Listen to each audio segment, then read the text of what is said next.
আজকে আমি নিয়ে চলে এসেছি পাট শাক ভাজার একটি রেসিপি।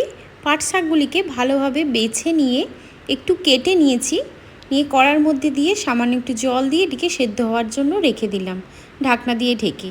কিছুক্ষণ পর এটা এইভাবে সেদ্ধ হয়ে গেছে। এবার এটিকে আমি ছেঁকে নেব।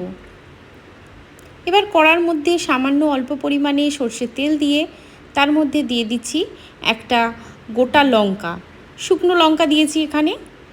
এবার মাঝখান থেকে একটু কেটে নিলাম, দেবার পর দিয়ে দিচ্ছি রসুনের কুচি। এখানে 3 থেকে 4টি কোয়া আমি রসুন দিয়েছি। এবার রসুনগুলিকে ভালোভাবে ভেজে নেব, লাল লাল করে ভেজে নিয়েছি। এবার ছেঁকে রাখা শাকটিকে আমি এর মধ্যে দিয়ে দিলাম। এবার শুকনো শুকনো করে ভালোভাবে এটিকে ভেজে নেব লবণ দিয়ে। ব্যাস তৈরি হয়ে গেল পাট শাকের ভাজি। তো অবশ্যই এই রেসিপিটা বাড়িতে ট্রাই করবেন, আশা করি আপনাদেরও ভালো লাগবে।